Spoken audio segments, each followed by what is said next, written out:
Why do we cringe when we hear Shakespeare? If you ask me, it's usually because of his words. All those thines and thous and therefores and wherefore art thous can be more than a little annoying. But you have to wonder, why is he so popular? Why have his plays been made and remade more than any other playwright? It's because of his words. Back in the late 1500s and early 1600s, that was the best tool that a person had, and there was a lot to talk about. However, most of it was pretty depressing, with the Black Plague and all. Shakespeare does use a lot of words. One of his most impressive accomplishments is his use of insults. They would unify the entire audience, and no matter where you sat, you could laugh at what was going on stage. Words, specifically dialogue in a drama setting, are used for many different reasons. To set the mood of the scene, to give some more atmosphere to the setting, and to develop relationships between characters. Insults do this in a very short and sharp way. Let's first go to Hamlet. Right before this dialogue, Polonius is the father of Ophelia, who is in love with Prince Hamlet. King Claudius is trying to figure out why Prince Hamlet is acting so crazy since the king married Prince Hamlet's mother. Polonius offers to use his daughter to get information from Prince Hamlet. Then we go into Act 2, Scene 2. Polonius: Do you know me, my lord? Hamlet: Excellent, well, you're a fishmonger. Polonius: Not I, my lord. Hamlet: Then I would you were so honest a man. Now, even if you did not know what fishmonger meant, you can use some contextual clues. 1. Polonius reacted in a negative way, so it must be bad. 2. Fish smell bad, so it must be bad. And 3. Monger just doesn't sound like a good word.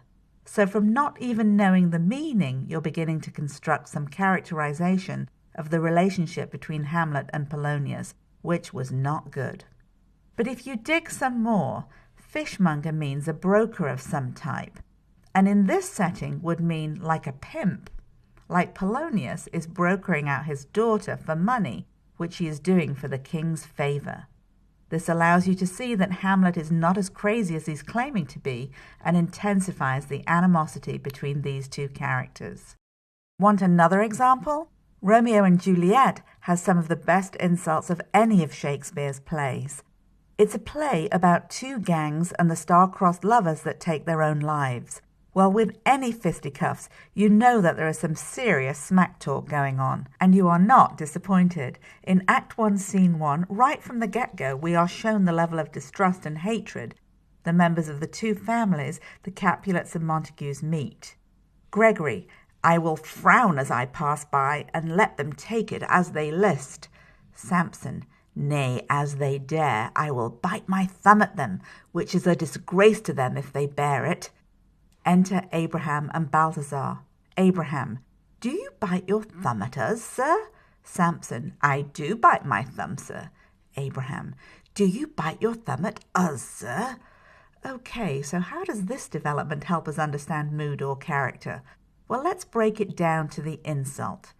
Biting your thumb today may not seem like a big deal, but Samson says it is an insult to them. If they take it so, it must have been one. This begins to show us the level of animosity between even the men who work for the two houses. And you normally would not do anything to someone unless you wanted to provoke them into a fight, which is exactly what's about to happen. Looking deeper, biting your thumb in the time in which the play was written is like giving someone the finger today. A pretty strong feeling comes with that, so we now are beginning to feel the tension in the scene. Later on in the scene, Tybalt from the house of the Capulets lays a good one on Benvolio from the house of the Montagues. Tybalt: What, art thou drawn among these heartless hinds? Turn thee, Benvolio, and look upon thy death. Benvolio: I do but keep the peace.